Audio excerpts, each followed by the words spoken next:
Bonjour à tous les anges. Je vous fais une petite vidéo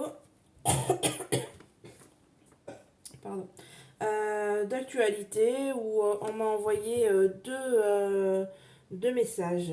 Donc ça va être une vidéo assez courte, hein.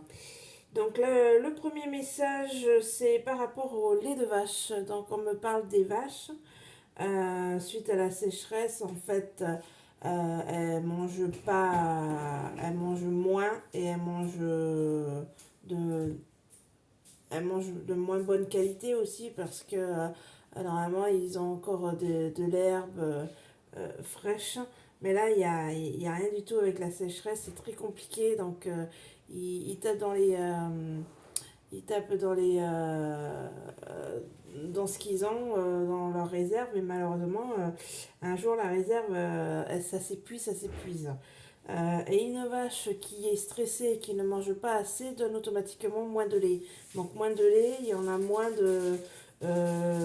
l'agriculteur aura automatiquement moins de lait à donner, hein. Donc voilà. Ensuite, ce que les conséquences, ça va donner dans les semaines qui vont arriver et les mois, c'est des augmentations au niveau du lait et aussi par rapport aux dérivés. Donc tout ce qui est yaourt, beurre, fromage, voilà, ces aliments qui ont du lait de vache, automatiquement, et ben, ça va augmenter aussi. Donc durant les semaines et les mois qui vont arriver, il va y avoir une augmentation.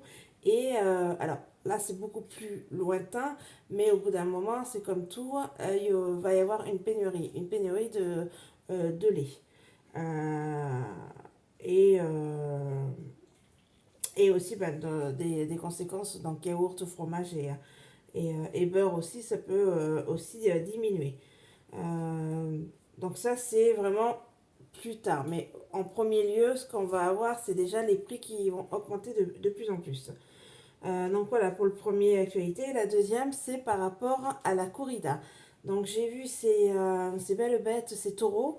Donc en fait, on m'a mis un sens interdit. Donc ce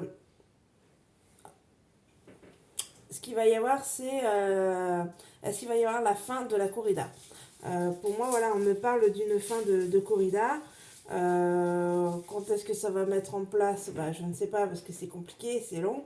Mais pour l'instant, il y a des dossiers qu'on a envoyés, qu'il y a des gens qui ont envoyé dans le tribunal, voilà, pour arrêter, faire des demandes pour arrêter la corrida. Euh, donc pour moi, la corrida, ça va être quelque chose qui va s'arrêter. Quand, ça, je peux pas vous dire, mais c'est là, c'est rentré en fait dans les rouages. On est au tout début, donc je pense ils vont commencer à en parler. Peut-être pas ce mois-ci, peut-être septembre, octobre, mais plutôt, ouais, on sera. Là, je sais pas des dates, donc là, je peux pas vous dire, mais on va en entendre parler de cette corrida qui va bientôt être finie. Je parle en France, hein. Après, en Espagne, je ne sais pas comment c'est, mais peut-être que peut y avoir un roi, je sais, qui fait que c'est un peu tous ces pays-là qui vont aussi arrêter. L'Espagne, c'est hyper peu ancré encore plus qu'en France, donc je sais pas. Peut-être que le fait, s'il y a un pays qui commence à, à arrêter, peut-être que ça peut amener sur d'autres. J'avais vu, alors il y a quelques mois déjà, et puis c'était alors une mère d'un village en Espagne qui, elle, était justement contre aussi les corridas, qui commençait un petit peu aussi à monter en haut pour essayer d'arrêter ces corridas. Donc petit à petit, on verra, mais pour moi, voilà, il y a quelque chose, le temps nous dira par rapport au corrida. Donc voilà, c'était juste un petit message comme ça, vite fait, d'actualité. Le temps nous dira, voilà, si ces prédictions se sont réalisées ou pas. Donc voilà, parce qu'on sait très bien que c'est une science inexacte. La cartomancie, la médiumnité, toutes ces choses-là. Voilà, donc, et puis tous les événements qui peuvent bouger, chambouler, faire des choses. On vous dit des trucs et il peut y avoir des événements qui font que ça bouge et que ça se passe pas. Donc voilà. Bon, moi je vous dis ben, bon week-end à tous les anges et Passez un bon moment. Allez, bisous. Au revoir, mes anges.